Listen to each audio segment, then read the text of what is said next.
Oi gente, tudo bem? Eu sou a Lê Magalhães do projeto Juntos Somos Mais e hoje nós falaremos sobre as questões ambientais, seus movimentos e suas conferências. Então vamos lá?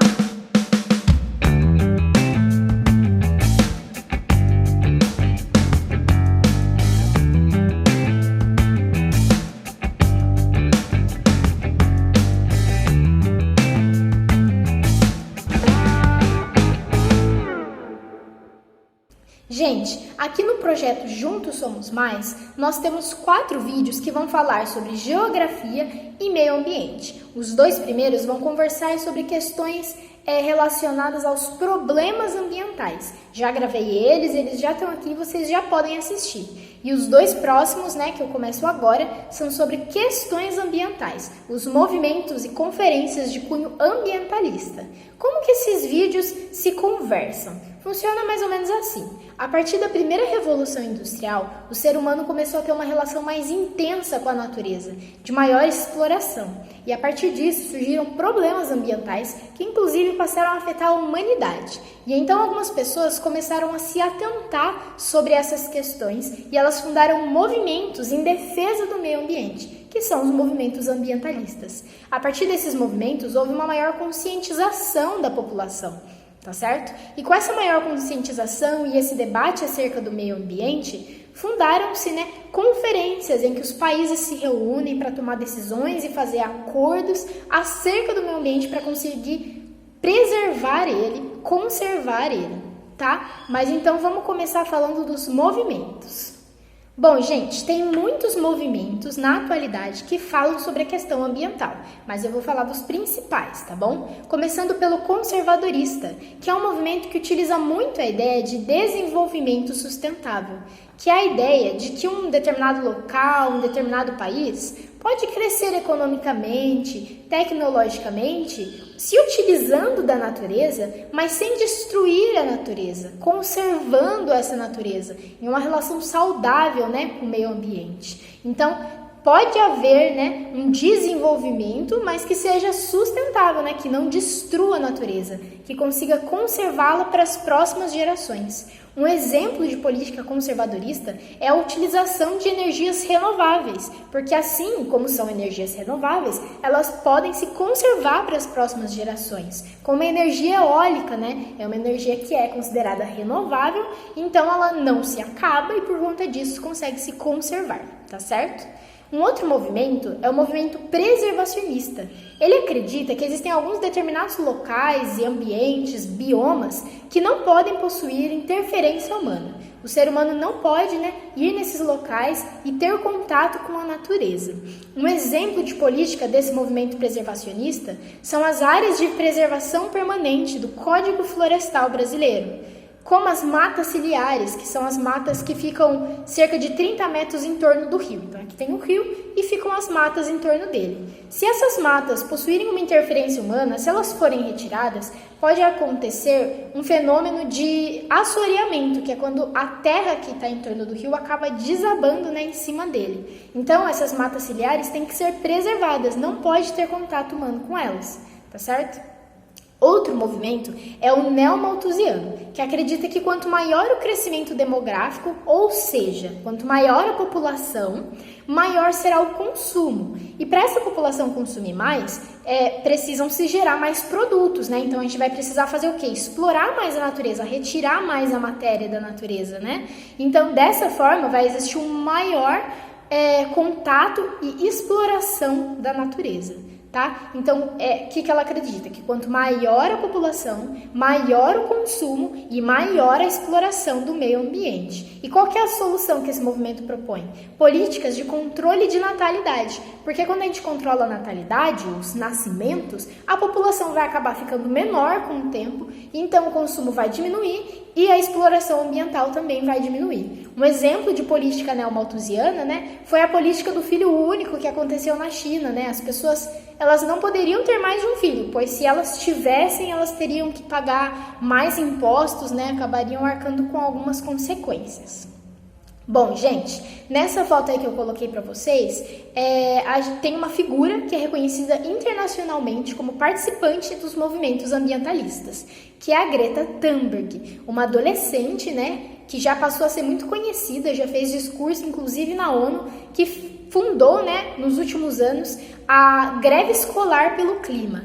A Greta, junto com diversas pessoas da sua idade, que hoje em dia são chamadas de geração Greta, se movimentou, né, porque ela acredita que quanto menor a nossa pegada de carbono, ou seja, quanto menos a gente emitir os gases que contêm carbono para a atmosfera, né, menor será o aquecimento global e a gente vai acabar conseguindo preservar o nosso clima, tá certo?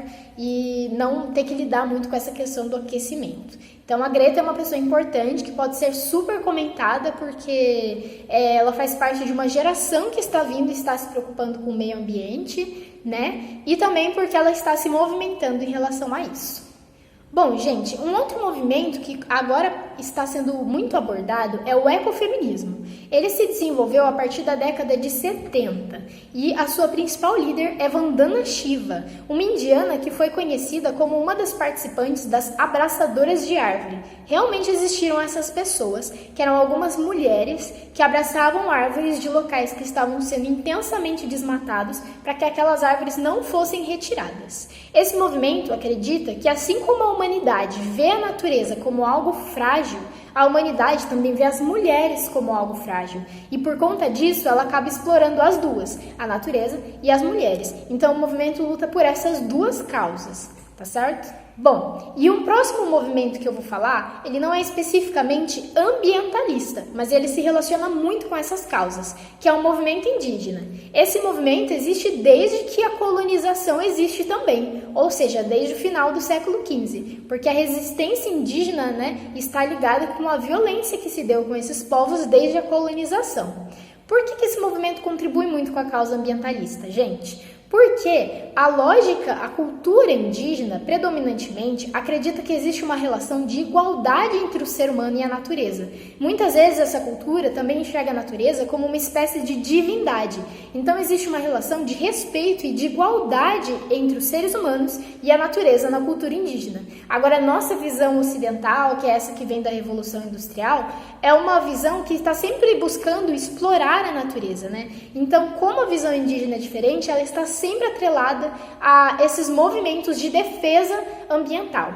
E eu trouxe duas pessoas para falar de vocês. A primeira é Tupac Amaru II, que existiu no século XVIII e foi muito importante para os movimentos da independência da América Latina. O seu nome faz homenagem a Tupac Amaru I, que foi o último governador inca, né? A população indígena que foi basicamente dizimada durante a época da colonização. Então ele é um grande símbolo de resistência indígena.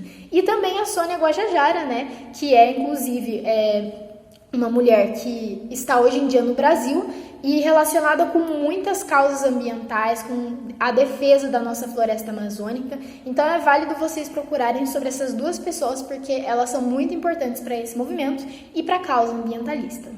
Bom, gente, agora eu vou falar de uma instituição que colaborou muito para a causa ambiental. Ela não é um movimento, é uma instituição, mas ela foi muito importante para a organização das conferências de cunho ambientalista.